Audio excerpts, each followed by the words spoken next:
All right. Welcome back, everybody, to another episode of The Fourth Bag. Here we are, episode 15. And Dean Lang, I have a wild cherry Pepsi today. What do you got going on? I've got a Fest Beer Oktoberfest Lager. Tis the season, brewed in Tis Chatham, Ontario. the season. Cheers, buddy. So we're filming this on Friday because KW Cornhole League Night got changed to Thursday. And last night, Dean, you graced us with your presence. It was nice to see you down here for, I guess, a child-sized portion of Cornhole. What do you say we talk about last night real quick? How did it go for you? It was all right. I mean, kind of lost in the final. We had a big lead in the first game, me and Dennis Paul against Johnny and Michelle Hunter. They came back.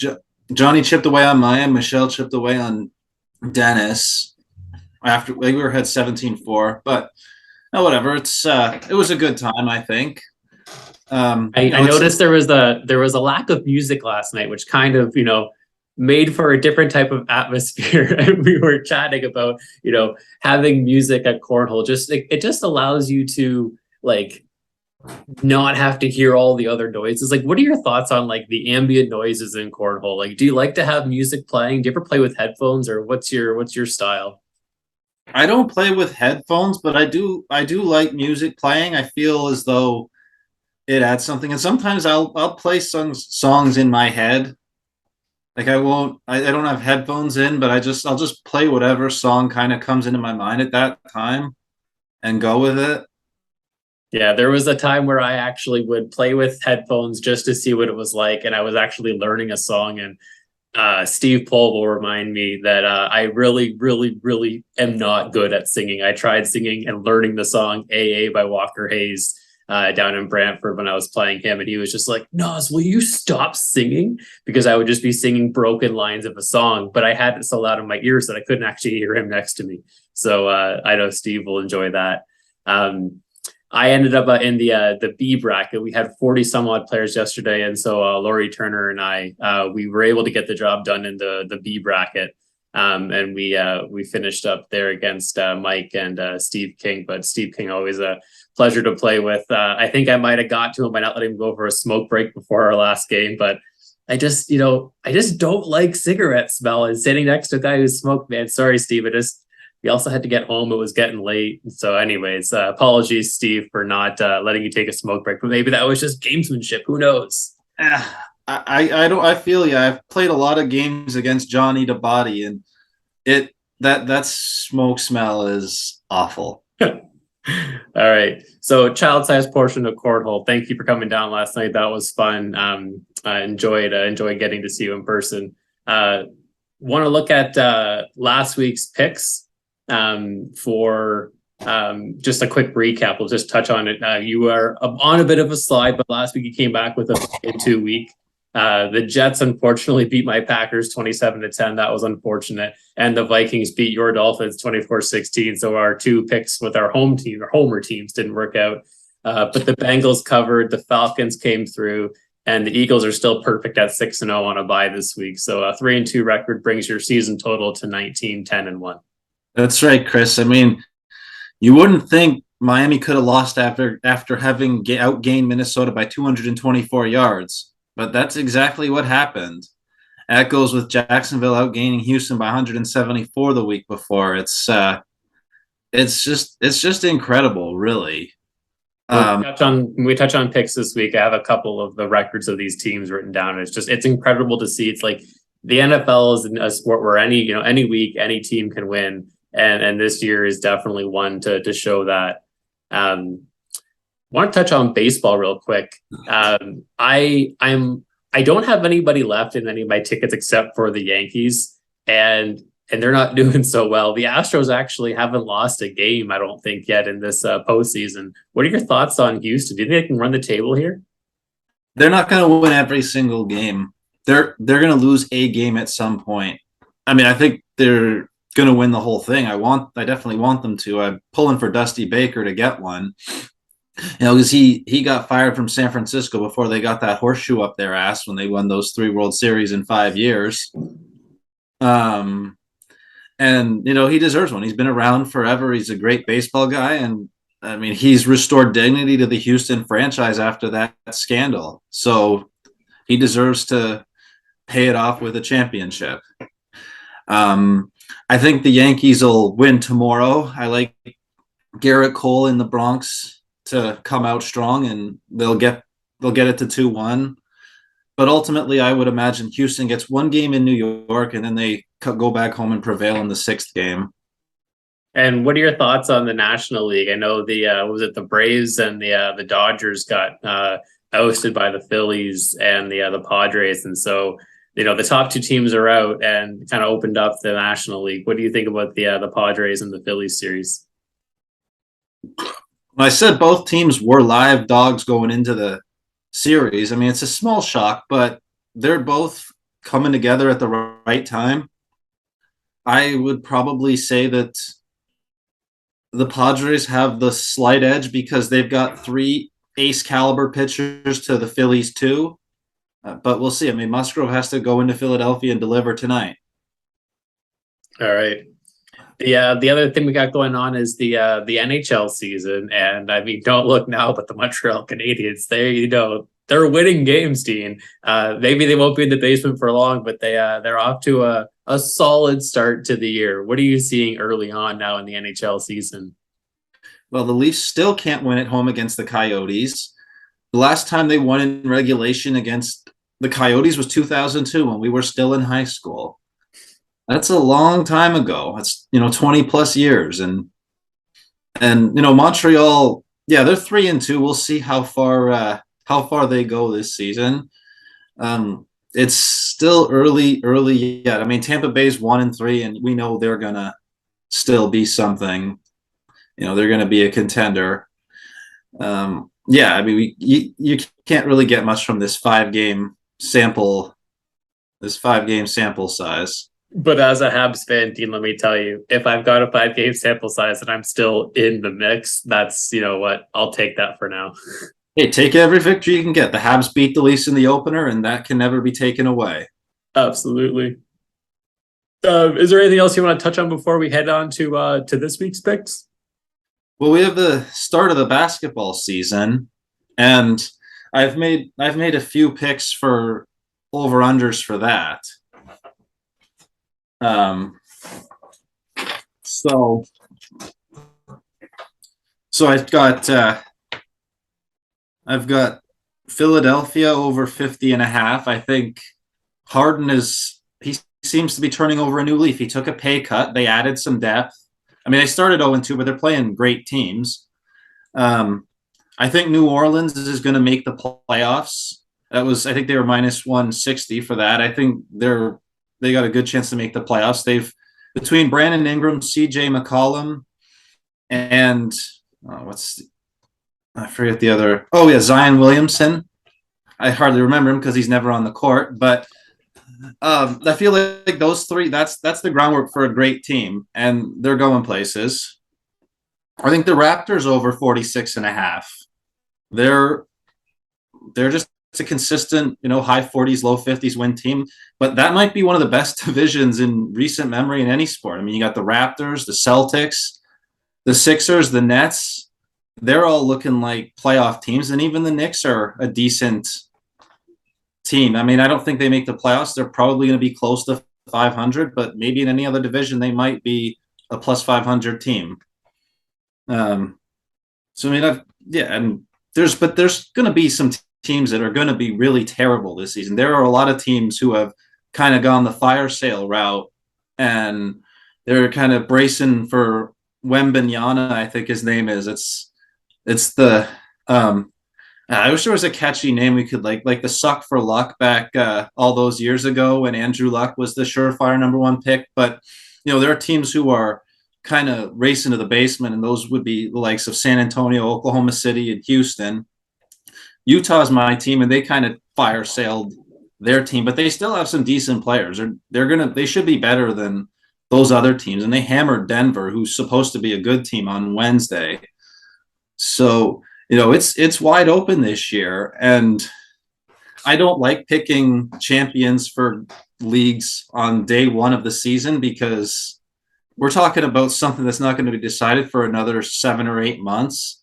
It's not even an efficient use of money as far as gambling goes. You tie up the money that whole time, and so many things can change. I was gonna say when you're into season long bets and things like that, that you are basically tying it up. I Yeah. looked back through my Bet 365 app and the number of sort of $5 parking lot bets that I made.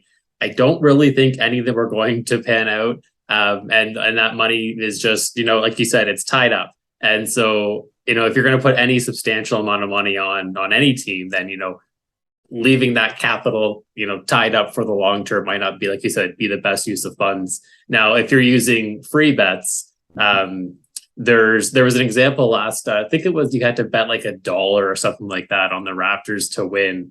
And if you did, you got a $25 free bet. And so, those types of bets, I make those and then I get the free bet and then I'll throw that on some team like the Blue Jays or even the Leafs to win the Stanley Cup. I figured if I put money on the Leafs to win the cup, maybe that'll get them over the hump, have a Habs fan supporting the Leafs, but I don't think it's going to get the job done. Yeah, probably not. But the thing I like to do, I've got ample funds I can tie up for season win totals. And I do a high volume of bets to give myself a chance at the luck evening out because there's going to be injuries and you're going to lose some because of injuries and things like that. But if you bet enough, you figure you'll get enough go your way. Now, NBA picking the champion or any sport picking the champion in the preseason, you get one shot at that. I mean, you can pick more than one, but again, you're picking something based on something that's going to happen after the regular season.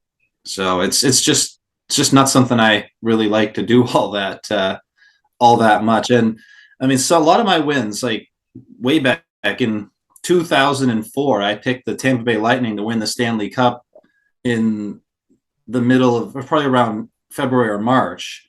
But at the start of the season, they weren't on my radar to do that. So I like to see a lot of the season unfold before committing to those bets if I'm going to make them. I like to put my money down preseason when you got those big long odds.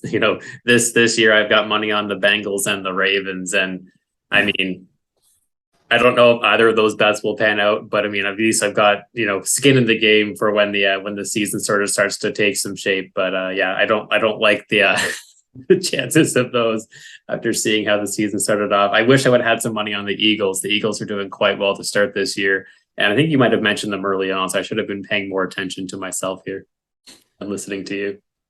Yeah, Philadelphia, they're 6-0 and they could be unbeaten for a long time. I mean, they're on their bye week now and coming out of it, they're home against Pittsburgh.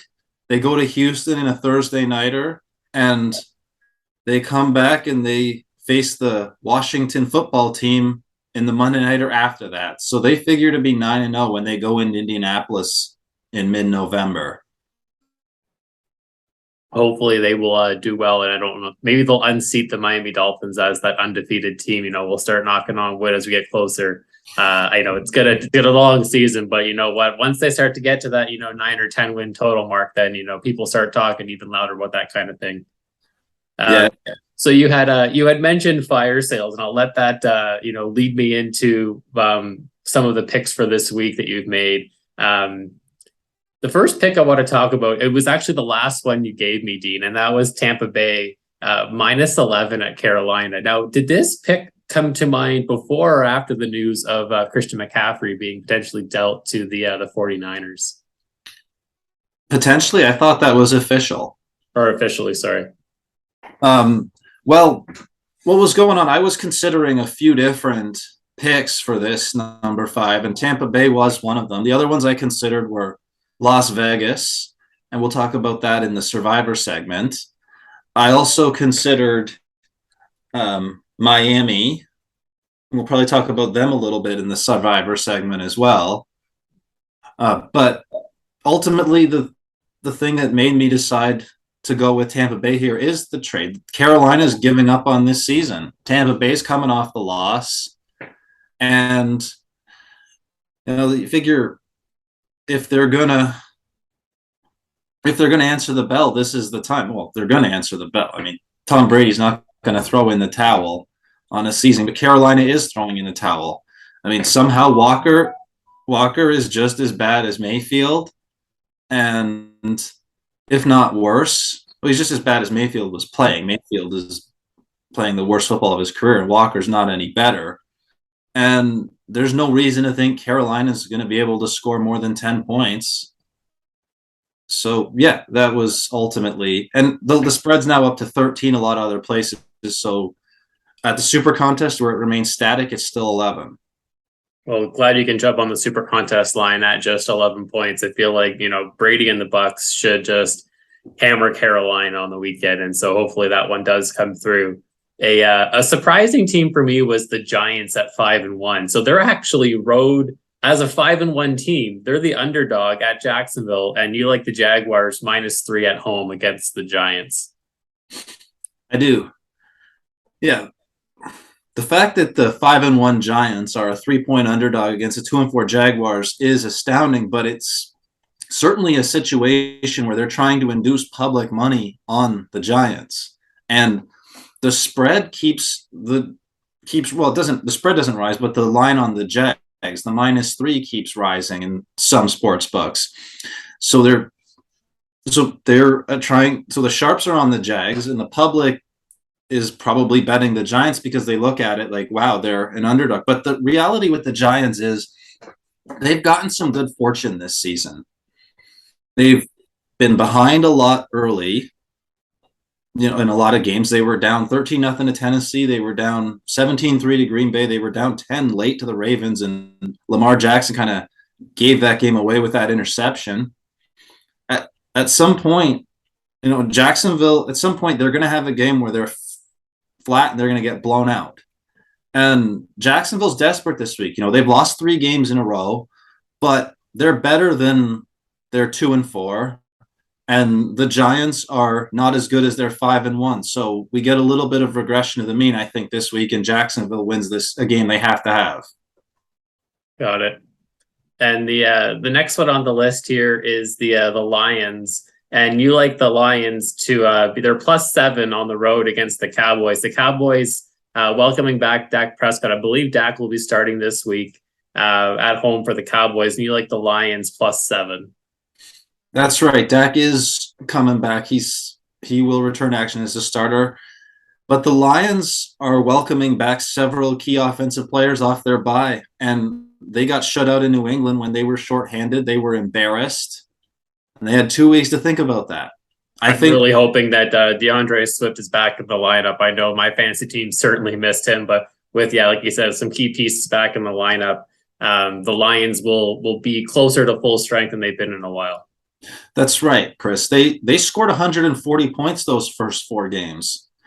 And so we know they can score when they're healthy. They had a big lead against Minnesota. So we know they can hang with top teams. They ended up losing to the Eagles by 3 week 1. And Prescott may be coming back a little bit early here. And even if he is fully healed, he's still not really in step. He didn't play much in the preseason. He played the first game, and now he's missed 5 in a row. So I figure quarterbacks who have long absences, or I've seen this many times before, they struggle that first game back. So there is a possibility the Lions pull this game out. Well, I'm definitely more of a closet Lions fan than a Cowboys fan. I do hope that the Lions do win that one. The next one you've got here is the Colts, and they're back playing the Titans, and you like the Colts +2.5. Tell me about that one. This is a division revenge game for the Colts, just like last week against Jacksonville when they got the job done. I took them there, not in the super contest, but I did take them on an online bet. And the first time they played Tennessee, they outgained them by over 100 yards. And then Tennessee was outgained by the Washington football team by 144 yards. And I think 2.7 yards per play. You know how bad you have to be outgained by Washington by that much? I mean, you saw the Thursday nighter, right? That was absolutely atrocious. They looked like absolute junk in that game. And so at some point, I mean, they're 3-2, but I think they're a little bit lucky to be this 3-2. And Indianapolis showed last week that their offense is starting to come together. Matt Ryan finally looked like the quarterback they thought they were getting.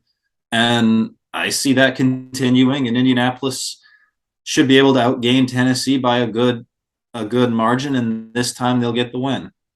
All right. And then the last one here on the list is the Packers, and the Packers are 3-3, and they're favorite on the road -5.5 against the Washington Commanders that we were just speaking of, and you like the Packers to cover that spread. That's right. Washington, like we just said, looked absolutely terrible in that game against the Bears, and it's been said and it's been shown the worst thing you can do as a football team is play poorly and still win. So Green Bay is coming off of a loss where they were thoroughly embarrassed. It was bad. Yeah, I mean they lost. Yeah, they lost to the Giants before that, but that was at least a close game. This time they were legitimately embarrassed, and I mean you could see in Rodgers' post-game presser that he was pissed off and that he's going to be hungry to come out and have a big game here. And they're playing Washington. They're not playing a good team. Well, hopefully the Packers can right their ship and get back into their winning ways. 3-3, they're not out of it yet, but with teams like the Giants at 5-1, you got to wonder. They got to put this thing together quickly. Under Survivor, you still got a few entries left in your Survivor allotment, and there's, now that we're kind of a little bit deeper into the season, a lot of those top teams that people might have picked are probably gone. So what teams do you like for this week, if you've got them still available to you? Okay, well, first thing we want to talk about last week and the bloodletting that was last week. It was, Tampa Bay losing, that ate up some entries against Pittsburgh. Green Bay losing ate up a lot of entries, and San Francisco and Baltimore, those took down a few people as well. So from the 19,500 that started in the sports betting survivor pool, the attrition is down to, or it's down to under 1,000. So we're at an attrition rate of over 95% through 6 weeks. And would that be normal, would you say, in typical Survivor, or is that much more aggressive than typically you've seen in the past? It's hard to say. I can't remember seasons past. It seems high to me. That's 6 weeks is not a large chunk of the season. We're only a third of the way through the season here. Now I would bet it's not. I would bet you're probably looking at around 85% attrition for 6 weeks, 80 to 85 normally, because you get some people who do some risky picks early, kind of throw away entries, or they get too drunk and they and they don't go with their best option. They try to save teams and stuff like that. So without having the data, and it's obviously going to vary from pool to pool too. Yeah. I know in the pool that some of the St. Thomas guys are in, that it was a double elimination pool, and I think they were down 14 from the 50 in just 2 weeks. So 28% got taken out in the minimum in that one. So this is definitely a year where a lot of teams that are being backed in Survivor are losing. All right. So with those stats in mind, who do you like this week then? I know you're probably looking at teams like, if you got Tampa Bay, go ahead and use Tampa Bay, but most people might have already used them. Right. Who else do you got? Again, Green Bay, same thing. Now that's probably not your best option because they are on the road here. And again, most people probably use them too. But I would say Las Vegas at home against Houston. I always say don't use bad teams, but I don't think Las Vegas is a bad team. They've scored points every game. They've lost by 1 score every game, and those were usually against good teams, right? The Chargers have a winning record. The Titans have a winning record. The Cardinals are I think they're 3-4 now, but they're not a bad team, and the Chiefs are definitely not a bad team, and they lost that game by 1 point. So they've had the bye to think about this 1 point loss to Kansas City, and they're playing against the Houston Texans, who, other than Carolina, could very well be the worst team in the NFL, and they may be just as bad as Carolina. It's hard to say. They're outgained routinely by 150 or so yards, and they won before their bye. And like I just said, sometimes the worst thing you can do is play poorly and still win. And they were outgained by 174 yards against the Jags, and they still won. So here, the Raiders are coming in off of a tough loss, and the Texans are coming in off a win that they really didn't, that they were really fortunate to get. So, like I said, I'm taking the Raiders in on my online selections, but they didn't quite make the cut for the Super Contest. So if I'm going to take a team as a 7-point favorite, then I'm gonna back them in Survivor. And another stat that I want to talk about is that that are 1-4 straight up, and our 7-point favorites in the sixth game are 5-0 straight up and 3-2 against the spread in the last 5 times this has happened. So don't think that just because the Raiders are 1-4 that they're necessarily a bad team and they can't cover this. And what about the Patriots as a survivor choice this week? What do you think about them? I think I still had them available. That's the most common selection I've seen on Survivor, and it makes sense. Hard to see them losing at home to the Bears in a Monday nighter, given that Belichick has a chance to beat the Bears to pass George Halas on the all-time win list as a head coach. Feels like this is a game that the Patriots just, I don't want to say can't lose, but this is won't lose. Probably won't lose. And then the other one to consider, I guess, would be Miami at home against Pittsburgh. You know, they've got Tua back in the fold. He should start this weekend. And Pittsburgh came off a win where they got kind of fortunate. I don't know why Tampa Bay didn't have more success passing the ball. But Miami will have success passing the ball against Pittsburgh between Hill and Waddle. And Waddle, you could almost say, cost Miami that game last week. You know, I don't want to go. I don't know if I'd go that far, but he had 2 big blunders that were huge to the course of that game. He had a ball which deflected off his hands into the hands of a Viking for an interception that he should have caught. And then when they were driving for that game, potentially game-winning score, he got the first down, got to about the 25, and then fumbled. So, you know, he's going to try to make up for last week. And Pittsburgh's pass defense hasn't been good all season. And they were banged up last week against Tampa Bay. I'm not sure how many guys they're expecting back, as of yet. Injury reports are usually not very transparent until the end. But regardless, they weren't good when they had those starting backs. So, and also the Sunday nighter, the humidity starts to become in play when you're talking about Miami. And now that it's starting to get cold in the Northeast, you know, that might be a little bit difficult for Pittsburgh to deal with in that kind of an environment. And I mean, it's talked about a lot in Miami, the heat of a 1:00 game, but I mean, the humidity, as we all know, is a lot more draining on you.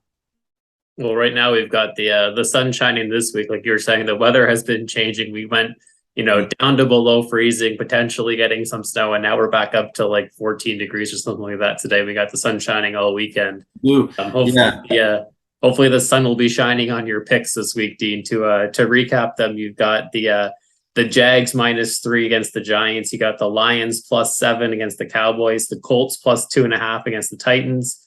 Packers -5.5 against the Commanders, and Tampa Bay against the run CMC list Carolina Panthers in your final pick. Again, overall 3-2 last week, 19-10-1 overall. Doing quite well, I would say, for the Super Contest. Anything before we wrap up here for the week? Well, yeah, we've got a nice burst of warmth for the next few days. It's been it's been what, 6-7 degrees the last week down in this parts, and it's going to be 15, 14, 15. It's going to go up to 19, I think, this weekend. And yeah, in Philadelphia, they're going to have a nice, warm, unseasonably warm weekend in that series. And they're doing something different this year because now those series are going to go 5 days straight. The league championship series. There's not going to be any off day between games 5 and 6 when they have to shift the series back. So they're going to play in Philadelphia on Sunday, and then they're going to play game 6 in San Diego on Monday. And the Yankees in Houston are going to do the same. They're going to play game 5 in New York on Monday and game 6 in Houston on Tuesday if it goes that far. So lots of baseball to look forward to, and also lots of football as always to look forward to. That's right. There's going to be double headers in baseball for after today, the next hopefully several days. So, all right. Well, that's a wrap for us for this week, Dean. Thanks again for joining us. Your picks and insights are always welcome, and we'll see you again next week. All right. Thanks, Chris. Sounds good. We'll see you next week with more of Hulk Hogan's Tall Tales. Love it.